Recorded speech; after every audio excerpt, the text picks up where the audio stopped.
Have you ever had a quiet moment, maybe late at night, when everything becomes silent and a strange question rises inside you? Who am I really? Not your name, not your job, not the role you play for others, and not the mask you wear in the world. When all of that is stripped away, what remains? Most people never ask this question because once you ask it honestly, your life begins to change. It shakes the foundation of your identity. The truth is, the version of you that you protect, defend, and try to improve every day is not who you truly are. The tighter you hold on to it, the more disconnected you become from your real self. Spiritual awakening does not begin by gaining something new. It begins by letting go of something you thought you could never lose. That something is the ego. The ego is not evil, but it is deeply misleading. It tells you this is who you are. It points to your past, your successes, your failures, your pain, and says that without these things you are nothing. It builds your identity using your name, your story, your wounds, and your achievements. Slowly, you start believing this image is you. The ego survives on approval, control, and comparison. It constantly pushes you to prove yourself, to be more, to not fall behind. While it promises safety, it quietly traps you in fear, anxiety, and emptiness. Think about how you feel when someone ignores you or criticizes you. Notice how deeply it hurts. Think about losing money, status, or a relationship and how it feels like a part of you has died. This pain happens because the ego ties your worth to things that are temporary. It wants to feel important and protected at all times. To do this, it keeps you attached to roles and identities that were never meant to last. This is why many people feel tired even when life seems fine. They are carrying a false self that is too heavy to hold forever. Spiritual awakening often begins when this false self starts to break apart. It does not always come with peace or light. Sometimes it comes with confusion, loss, or emptiness. You may wake up one day and realize that the goals you once chased no longer excite you. Things that once mattered suddenly feel meaningless. This deeply scares the ego because the ego needs direction and certainty to survive. When awakening begins, the ego feels like it is dying. This is why it is called ego death. It feels like losing yourself. It feels like standing in the unknown with no control. The mind panics and asks, if I am not my thoughts, then who am I? If I am not my story, then what is left? The ego tries to pull you back into old habits, old identities, and old fears. Many people stop their spiritual journey here, not because they cannot awaken, but because they are afraid to let go of who they think they are. But ego death is not the loss of you. It is the loss of the false image of you. Nothing real is destroyed.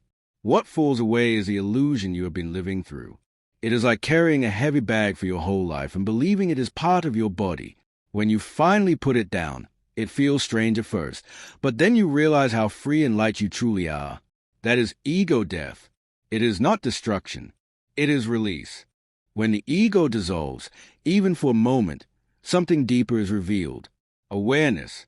The silent presence that has always been watching your thoughts, emotions, and experiences.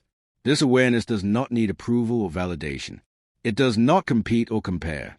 It simply exists. You begin to realize that you are not the mind, not the body, and not the story. You are the consciousness experiencing all of it. Ego death does not happen the same way for everyone. For some, it happens through deep meditation. For others, it happens through heartbreak, loss, illness, or deep suffering. Life takes away everything you cling to until there is nothing left to hold. In that emptiness, truth appears. This is why suffering often comes before awakening.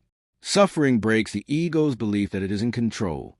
It forces surrender, and surrender opens a door.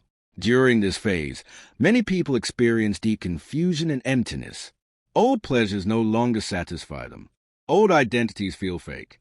They feel lost and disconnected. This is often called the dark night of the soul. The ego sees this as failure, but spiritually it is a rebirth. Seeds grow in darkness before they reach the light. What feels like falling apart is actually transformation happening inside you. After this, something slowly shifts. The mind becomes quieter. The constant inner noise begins to fade. You stop reacting to life and start responding to it. A deep calm appears, not because life is perfect, but because you are no longer fighting it. You feel peace without a reason and joy without needing something to happen. Compassion flows naturally because without the ego's walls, you see yourself and others. Life does not become easy after ego death. Problems still exist and pain still arises.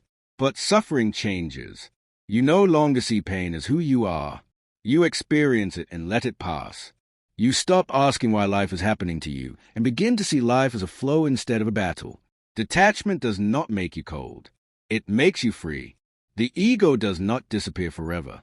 It returns, but your relationship with it changes. You no longer live under its control. You recognize its fears and patterns. Instead of obeying it, you observe it. You act from intuition instead of insecurity, from truth instead of approval.